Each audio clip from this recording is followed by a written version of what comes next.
नमस्कार भाई, नमस्कार। आ जाइए, सभी लोग आ जाइए। नमस्कार। तो पिछले क्लास में मुझे याद है कि आप लोग को ग्रास नली लगभग खत्म कर दिया गया था और बताया गया था जो वहाँ पे ग्रास नली में भोजन का पाचन नहीं होता है। तो आज हम लोग उसके आगे का आहार नाल में ही जो है हम लोग आहार नाल में ही हम लोग क्या पढ़ेंगे, अमाशय पढ़ेंगे।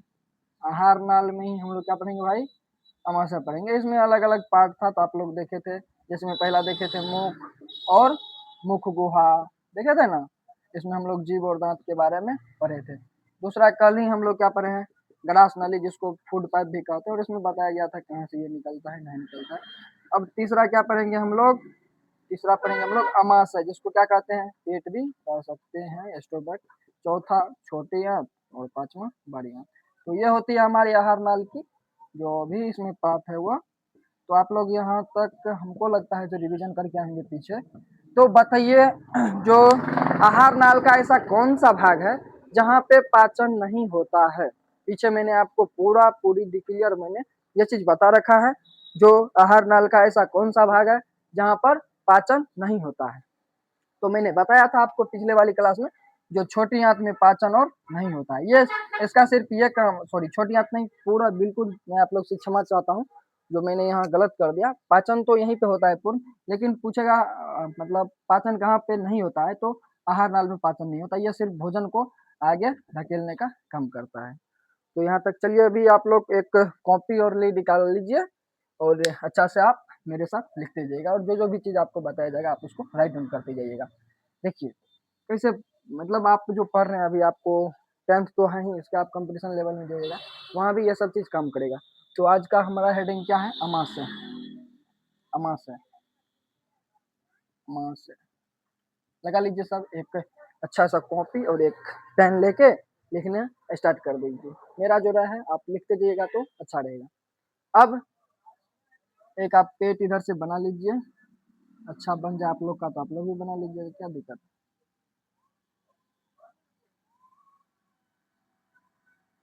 ठीक ही है लगभग में, कोई दिक्कत नहीं है। अब देखिए, पहली बात यह है कि शाकाहारी, आप एबीसीडी अगर जानते होंगे तो एबीसीडी का जो जे होता है, जे इसी टाइप का होता है। एबीसीडी का जे शेप देखे हैं, उसी टाइप का होता है। थैली, थैली के समान, थैला जानते हैं ना, तो ये चौड़ी थैली के समान संरचना है। तो पहला पॉइंट क्या हो जाएगा, थैली के समान, थैली के समान संरचना। और ये मांसल संरचना, इसमें हड्डी और कुछ नहीं, थैली के समान मांसल संरचना।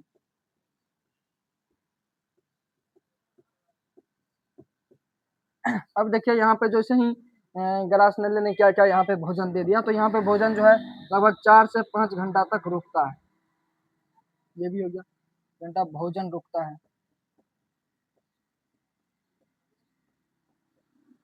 नोट डाउन करते जाइएगा भाई साहब। अब ये जो है जे शेप का होती है, जे शेप, एबीसीडी का जे जो है उसके आकार का।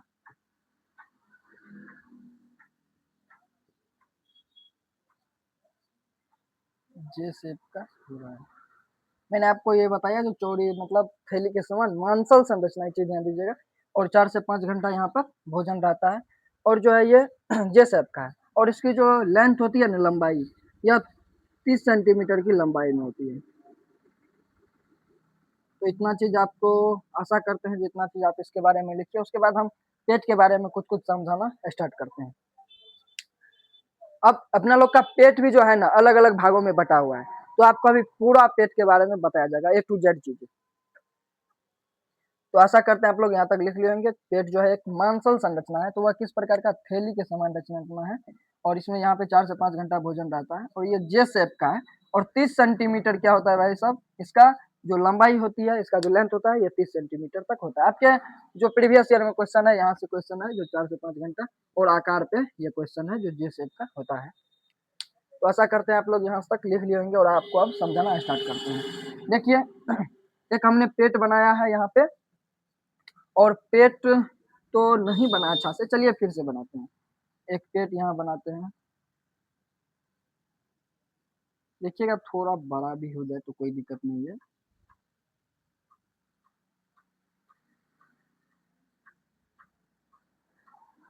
अब पेट बनाए हैं ना, तो पेट भी अपना लोग का जो है अलग अलग भागों में बटा हो। तो मान के चलिए अपना लोग का पेट है, तो ये अगला भाग हो गया, ये क्या हो गया यहाँ से ऊपर, ये अगला भाग हो गया, ये मध्य का भाग हो गया। और इससे नीचे इधर आप देखते होंगे जो छोटी आंत ऐसे ऐसे बढ़ी हुई रहती है, छोटी आंत ऐसे ऐसे निकली हुई रहती है ना। तो ये सब चीज आप गौर कीजिएगा, फिगर दिखिएगा, अच्छा से फिगर दिखिएगा भाई। इसका 5 नंबर में क्वेश्चन पूछा जाता है। तो ये ऊपर वाला जो भाग देख रहे हैं ना आप, यहाँ जो आपको मान के चलिए ग्रस नली यहाँ पे गिरेगा, तो ग्रस नली जैसे ही भोजन यहाँ पे गिरेगा, तो ये ऊपर वाला जो भाग दे रहे हैं इतना दूर आप, ये अग्र भाग, तो इसको कहते हैं कार्डियक भाग, कार्डियक स्टोमक, क्या कहेंगे, कार्डियक अमाशय, कार्डियक अमाशय। ध्यान दीजिएगा अच्छा से, क्या बोल रहे हैं, कार्डियक अमाशय। अग्र भाग जो है अमाशय का, इसको क्या कर रहे हैं, अग्र भाग, अग्र भाग को क्या कर रहे हैं, कार्डियक अमाशय। देखिएगा अग्र भाग को हम क्या कर रहे हैं, कार्डियक अमाशय। अब यहाँ तक हो गया है। अब देखिए जो आपको मध्य में नजर आ रहा है ना, मध्य में ये बीच वाला भाग, इसको कहते हैं फुंडिक भाग, क्या कहेंगे, फुंडिक, फरसु का अनुसार डहरसी का, फुंडिक अमाशय, क्या कहेंगे, फुंडिक अमाशय। अच्छा से पढ़ लीजिए, इस ऐसा पढ़ लीजिए आगे आपको बायोलॉजी पढ़ने की जरूरत नहीं पड़े और नोट्स बनाने की जरूरत नहीं पड़े। अब इसको हम क्या लिख सकते हैं, अमाशय का क्या है, मध्य भाग। अब देखिए यह 3 भाग में अपना लोग का जो पेट भी जो है कितना भागों में बटा है, 3 भागों में बटा है, अमाशय 3 भागों में बटा है। अब ये देख रहे हैं पीछे पश्च भाग, जो निचला भाग रहता है, पश्च भाग, निचला भाग, पश्च भाग जो है इसको कहते हैं पाइलोरिक, पाइलोरिक, पाइलोरिक अमाशय, क्या कहेंगे भाई, पाइलोरिक अमाशय। जो भी अपना लोग का अग्रभाग है अमाशय का, उसको कहते हैं, उसको कह रहे हैं अपना लोग कार्डियक अमाशय, और मध्य भाग जो उसको कहते हैं फुंडिक अमाशय, और पश्च भाग जो है उसको कहते हैं, उसको कहते हैं, इधर लिख देता हूँ, और इसको कहते हैं, क्या कहते हैं, हाँ, पाइलोरिक, पाइलोरिक, पाइलोरिक अमाशय, पाइलोरिक। यह कौन सा भाग है, निचला भाग है, या पश्च भाग है, अमाशय का क्या है, पश्च भाग है। ठीक है, ध्यान दीजिएगा। अब मैंने एक अपना लोग का पेट बनाया है, यह मनुष्य का पेट है, किसी जानवर का नहीं है, ध्यान दीजिएगा। मैंने एक पेट बनाया है, और पेट जैसे ही अमाशय जिसको कहते हैं बायोलॉजिकल शब्द में, तो इसका जो भी ग्रास नलिका जिसमें खुलता है, तो अगर डीपली क्वेश्चन, अगर एक बार भी बिहार बोर्ड को हार्ड क्वेश्चन करना हुआ, तो सारा का टीचर जितना भी पढ़ा रहा है आपको सब फ्लॉप कर जाएगा, और यही सब आपको काम आएगा जो आपको एनसीईआरटी लिंक। तो ग्रास नली जो है वह जहाँ पे खुलती है, तो अग्र भाग कहाँ पे खुल रहा है, वह कार्डियक अमाशय में। तो कहाँ पे, अमाशय मतलब ग्रास नली कहाँ पे खुल रहा है, कार्डियक अमाशय में। अब देखिए पाइलोरिक, पाइलोरिक अमाशय, इसको पश्च निचला भाग। अब अमाशय जैसे यहाँ पे, या तो यहाँ पे एक कहा ना, वो यहाँ पे एक कपाट लगा रहता है खिड़की टाइप का, वो खुलेगा तभी भोजन क्या आएगा, छोटी आंत में आ पाएगा। तो पश्च भाग क्या अमाशय का, पाइलोरिक अमाशय, अग्रभाग कार्डियक अमाशय, दोनों के मध्य में जो है इसको क्या कहते हैं, फुंडिक अमाशय। अब दो ही यहाँ पे क्वेश्चन पूछा जाता है, जो अमाशय का जो लास्ट भाग मतलब यहाँ कहते हैं पाइलोरिक, किसके माध्यम से, छोटी आंत में जाता है। तो पाइलोरिक अमाशय खुल के कहाँ पे, छोटी आंत में भोजन जाता है। और यहाँ पे जो मैं एक एक ऐसे ऐसे बिंदा टाइप का बना रहता हूँ, इसको कहते हैं वॉल्व या कपाट, क्या कहेंगे, कपाट। इसी को कहते हैं पाइलोरिक कपाट, पाइलोरिक, पाइलोरिक कपाट। ये चीज ध्यान दीजिएगा, जब पेट मान के चलिए भोजन आया, ये खुलेगा, इसे खुल के यहाँ पे भोजन धीरे धीरे घिसक के कहाँ आएगा, छोटी आंत में आने लगेगा भोजन। तो आशा करते हैं आप लोग यहाँ तक समझ गए होंगे। और अपना लोग में देखते होंगे जो सेलुलोज का पाचन नहीं होता है, अपना लोग में जो भी मानव है उसमें जो है घास भूसा और नहीं मतलब पाचन ही नहीं होता अच्छा से। जैसे आप देखिएगा साग और भी खाते हैं अपना लोग, साग का टाइम रहता है, फाइबर वाला चीज खाते हैं, तो पचता नहीं है। वह क्या करता है, जैसे रक्त नलिका और रहता है नोइसेनेशन, रक्त नलिका और उसको साफ करने का काम करता है। अभी बताते हैं आपको कैसे साफ किया जाता है। मान के चलिए किसी में रेगुलर पानी ये डाल रहे हैं, तो जंग जैसे कल पे ही है, तो कल पे अगर रेगुलर अगर पानी चलाते हैं तो लग जाता है कजली टाइप का। ऐसे रोज पानी पी रहे हैं तो इसका तो साफ नहीं होगा। ऐसे एक बर्तन मांज रहे हैं, अगर उसको पानी से साफ कीजिएगा तो होता है साफ, नहीं उसको क्या करना पड़ता है, मतलब मांजने वाला उसको लेके अच्छा से मांजते हैं तब साफ होता है। तो जितना भी आप घास घास और जो वाला चीज खाते हैं आप, घास वाला चीज, तो अपना लोग में तो अमाशय 3 भाग में बटा हुआ है, बटा हुआ है ना, अपना लोग में 3 भाग में बटा, इसलिए सेलुलोज का पचन नहीं होता है। अब कैसे नहीं होता देख लीजिए, जैसे घास भूसा खा रहे हैं, तो घास भूसा खाए तो वो पच नहीं रहा है, जैसे आप खाते होंगे तो अंदर में सारा चीज गया, और जैसे ही आपका मल के द्वारा निकलेगा, अमाशय मतलब गुहा के द्वारा जो भी आपको बाथरूम जाइएगा, लेटरिन जाइएगा, तो उसमें आपको हरा हरा टाइप का निकलेगा, हरा हरा टाइप का आपका जो मल रहेगा वो रहेगा, तो पाचन नहीं हुआ। यह क्या किया है, यह सब का जो इसमें जो कोलेस्ट्रॉल और जमा था, इसको क्या किया, इसमें जो वसा और जमा था, इस रक्त नलिका और को साफ करने का काम किया, इस सबको वाश करने का काम किया है। तो वसा का मतलब सेलुलोज का पाचन अपना लोगों में नहीं हो रहा है। यह क्या काम करता है, फाइबर, और जैसे ही फाइबर और आप खाइएगा तो रक्त नलिका और में जो भी पाइप और जो होता है उसको साफ करने का काम करता है, उसके जरिए आपका लेट्रिन भी हरा हरा उस दरमियान निकलेगा। देखते होंगे इस चीज। तो ये था आपका अमाशय का, और अपना लोग में सेलुलोज का पाचन नहीं होता है। जैसे ही कोई फाइबर वाला चीज खाते हैं, सेलुलोज वाला चीज खाते हैं, घास भूसा चीज, तो अपना लोग का जो है मल के द्वारा वो डायरेक्ट निकल जाता है, लेकिन वह इस सबको साफ करने का काम करता है। तो एक अमाशय मानव का अमाशय बनाए, और उसमें जो 3 भागों में बटा हुआ था, अग्र भाग को कहते हैं कार्डियक अमाशय, और पश्च भाग को कहते हैं पाइलोरिक अमाशय, और मध्य भाग को कहते हैं फुंडिक अमाशय। अब अगर मतलब ग्रास नली जो है किस भाग में, अमाशय किस भाग में क्वेश्चन आएगा तो खुलता है, तो कार्डियक भाग में। और छोटी आंत में मतलब कौन सा अमाशय जो है छोटी आंत में खुलती है, तो पाइलोरिक अमाशय। और यहीं पे एक कपाट लगा हुआ रहता है जिसके माध्यम से भोजन जो है आगे जा पाता है, तो पाइलोरिक कपाट है, इसी के माध्यम से भोजन आपको आगे की ओर धीरे धीरे जाएगा छोटी आंत में। और छोटी आंत में भी पहला भाग है ग्रहणी, उसमें जाएगा आपको डेडुनम जिसको कहते हैं। तो ऐसा करते हैं, आपको यहाँ तक समझ में आ जाएगा पूरा। अगर कोई भी डाउट है तो बच्चा जी बता दीजिए, मैं आपको पूरा समझाने का प्रयास करूंगा। कोई दिक्कत नहीं, आप 1000 बार पूछिए, बताने के लिए तैयार हूँ मैं। तो यहाँ तक आप समझ गए होंगे। अब देखिए, अपना लोग के अमाशय में भी ढेर सारा चीज निकलते रहता है, और अपना लोग में तो देखे सेलुलोज का पाचन नहीं हो रहा है, लेकिन जैसे ही आप किसी जानवर और का देखिएगा तो उसमें सेलुलोज का पाचन होता है, तो आपको ये भी बताया जाएगा। रुकिए, चलिए 1 मिनट, यहाँ तक समझ गए हैं ना, चलिए ठीक।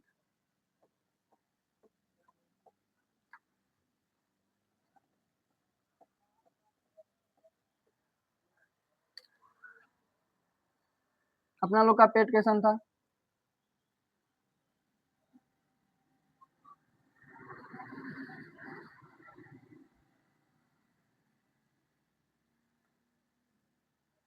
ऐसा नहीं था लगभग में, यहाँ पे एक कपाट था जिसके माध्यम से।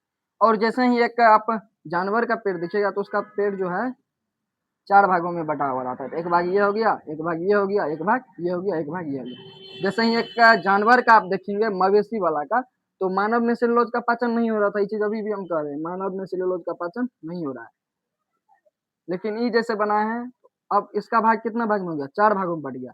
ये आपको मवेशी वाला जुगाली करने वाला मवेशियों का अमास है या पेट। और ये जो बना है आपको, ये अग्रभाग, ये सब, ये हो गया आपको मानव का अमाशय, मानव का अमाशय। तो आपको तो बता दिया गया, अपना लोग में 3 भाग होता है, और अपना लोग में सेलुलोज का पाचन नहीं होता है। अब देखिए, अपना लोग में एक भाग नहीं था जिसको कहते हैं रूमेन। क्या कहते हैं, रूमेन। अपना लोग में सेलुलोज का पाचन नहीं होता, मानव में सेलुलोज का पाचन नहीं होता है, मानव में सेलुलोज का पाचन नहीं होता है,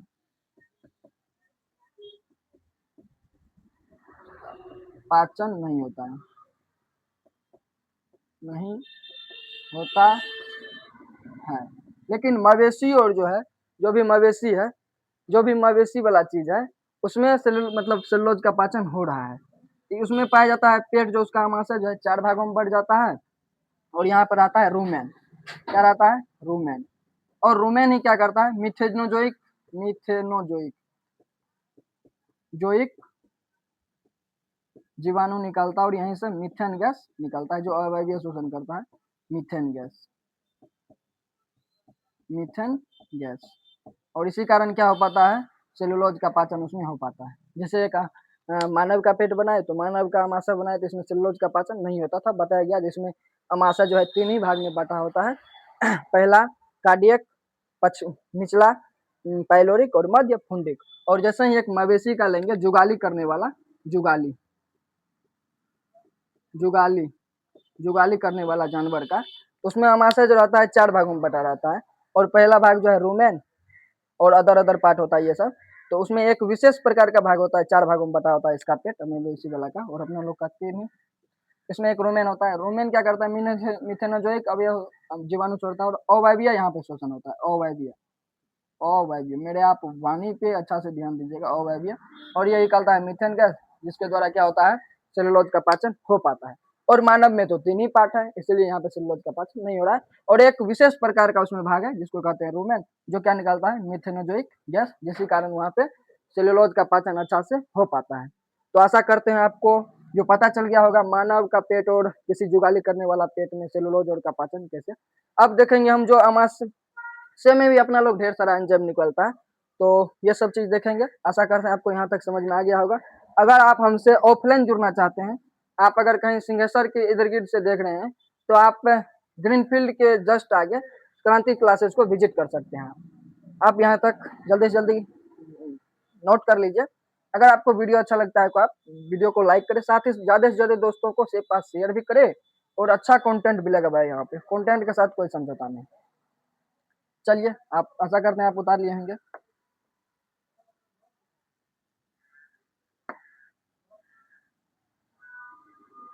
अब एक अमाशय बनाते हैं, इसमें आपको अब एंजाइम और जो छोड़ता है वो सब चीज आप क्रिया बताते हैं।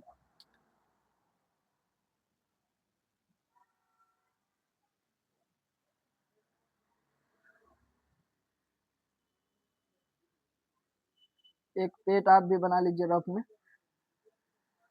अमाशय जिसको बायोलॉजिकल शब्द में कहा जाता है। अब देखिए, इसके अंदर वाला जो पार्ट है, इसको कहते हैं म्यूकोसा। म्यूकोसा क्यों कहें, अभी आपको बताया जा रहा है म्यूकोसा क्यों कहते हैं। जहां भी आपको खाली जगह दिखे ना, खाली जगह, उसको क्या कहेंगे, म्यूकोसा। जैसे पेट में भी ना खाली जगह है यहाँ पे, तो आंतरिक परत है, ये क्या है, खाली जगह है पेट में, अमाशय में।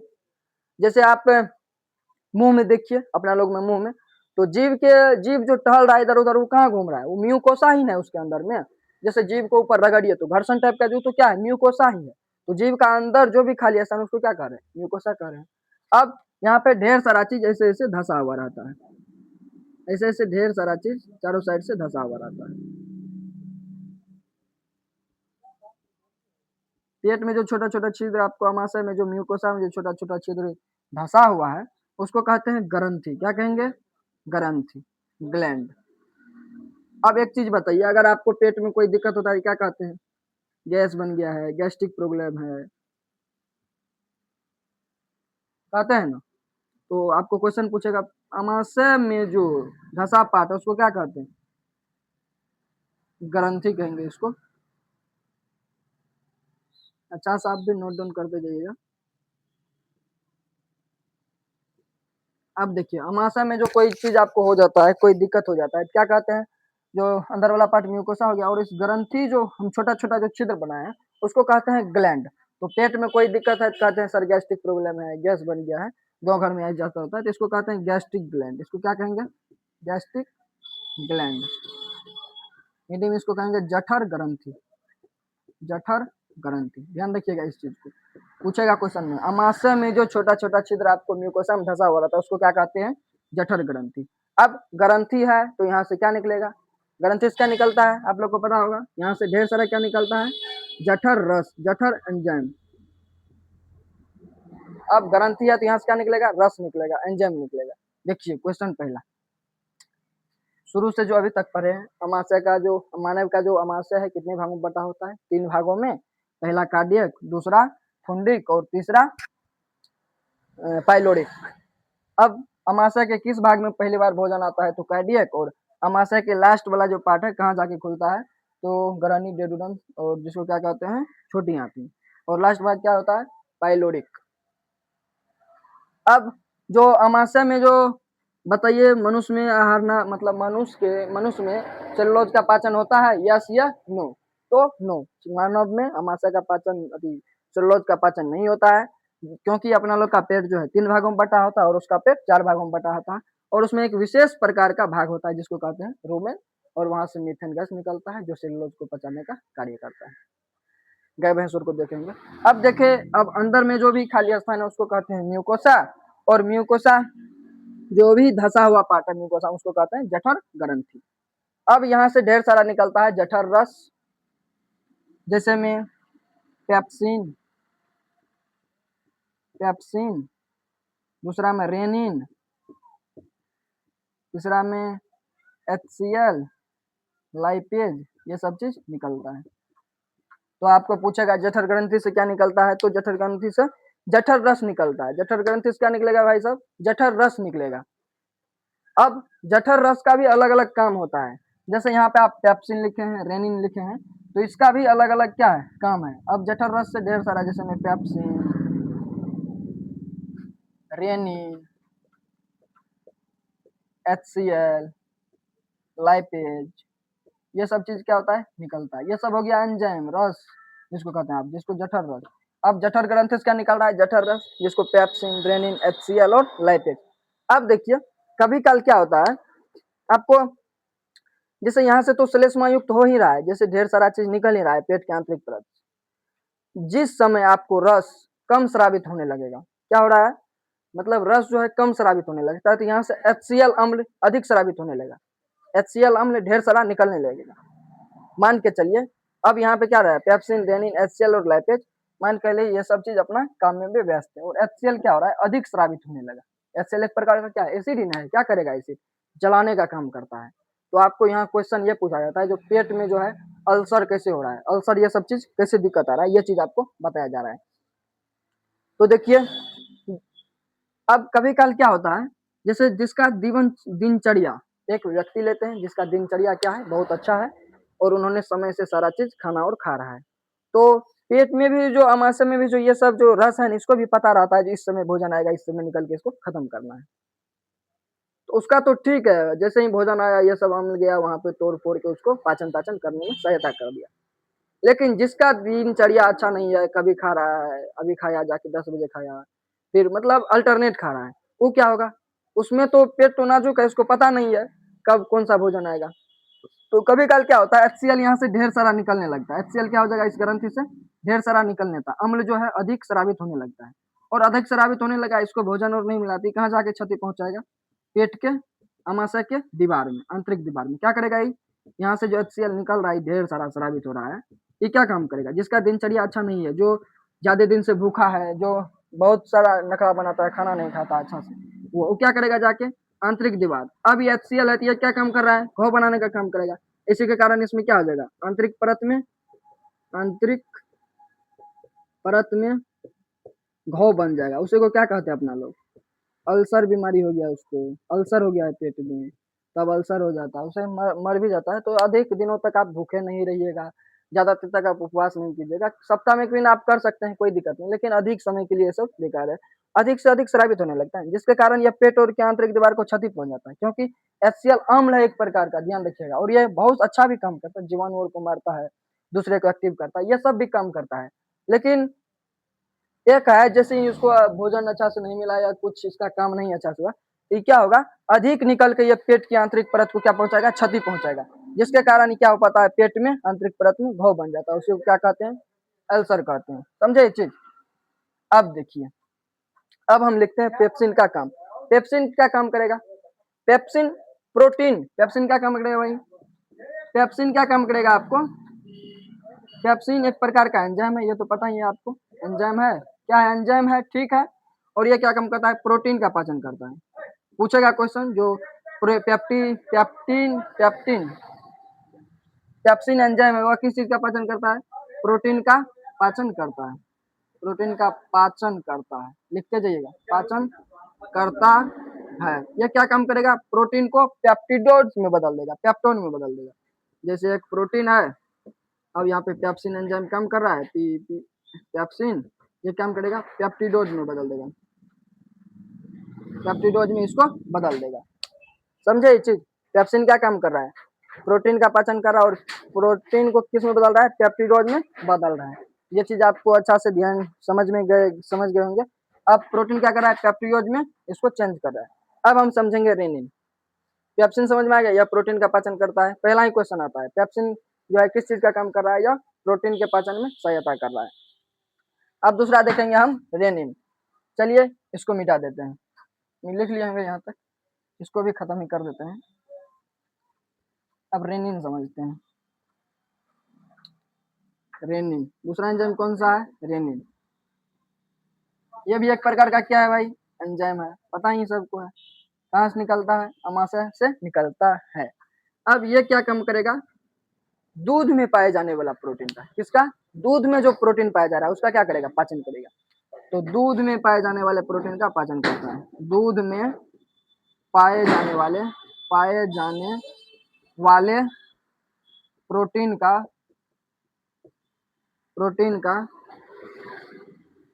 पाचन करता है, समझे?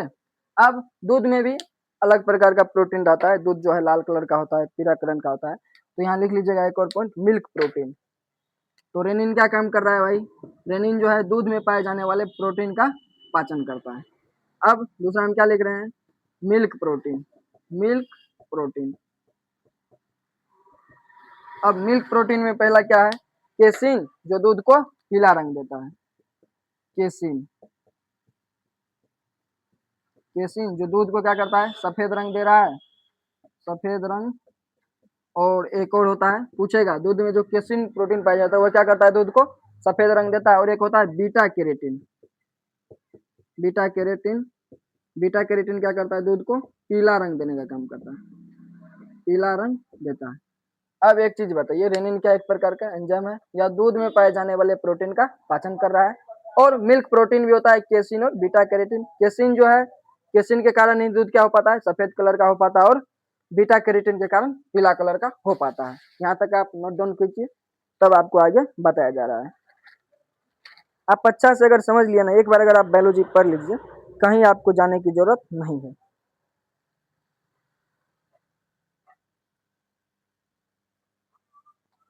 चलिए, पूछेगा केसिन और बीटा कैरोटीन क्या है? तो यह मिल्क प्रोटीन है। ठीक, यहाँ तक समझ में आया? चलिए अब एक चीज बताइए, दूध ज्यादा कौन पीता है? बचपन में एक बच्चा है तो वह किस पे पूरा पूरी आश्रित रहेगा? दूध पे ही रहेगा। तो रेनिन का निर्माण कहाँ पे सबसे ज्यादा होगा? बच्चों में रेनिन का निर्माण सबसे ज्यादा होगा। एक पॉइंट कहीं आप लिख लीजिए, बच्चों में रेनिन का निर्माण अधिक होता है। बच्चों में रेनिन एंजाइम का निर्माण ज्यादा होता है। रेनिन का निर्माण, बच्चों में रेनिन का निर्माण अधिक होता है, अधिक होता है। दूध कौन पीता है ज्यादा? कौन दूध पे पूरा पूरी आश्रित रहता है? तो बच्चों में जो है रेनिन का निर्माण अधिक होता है या ज्यादा होता है। आशा करते हैं आपको यहाँ तक पूरा अच्छा से समझ में आया होगा। पूरा शालीनता के साथ हम लोग क्लास कर रहे हैं और ऐसा ही क्लास चलता रहेगा। अब एक बच जाता है HCl। क्या बच रहा है? HCl। HCl से ही आपको समझ में आ रहा है एक प्रकार का क्या अम्ल है। क्या है भाई? अम्ल है। अब यहाँ तक आप नोट डाउन कीजिए, कर लिए होंगे नोट। चलिए आगे HCl के बारे में जानते हैं। HCl क्या है? फुल फॉर्म क्या होगा? Hydrochloric acid. क्या? Hydrochloric acid. अब एसिड है तो ये क्या काम करेगा? दूसरे एंजाइम को, यह अम्लीय वातावरण का है। इसका जो पीएच मान होता है 1.8 होता है। तो HCl के बारे में कुछ कुछ लिख लेते हैं। HCl इसका फुल फॉर्म पहला हाइड्रोक्लोरिक हाइड्रोक्लोरिक क्लोरिक एसिड। क्या है? Hydrochloric acid. यह अम्लीय वातावरण बनाए रखता है। क्या काम करेगा? अम्ल है तो यह अम्लीय वातावरण वातावरण बनाए बनाए रखता है। ठीक, क्योंकि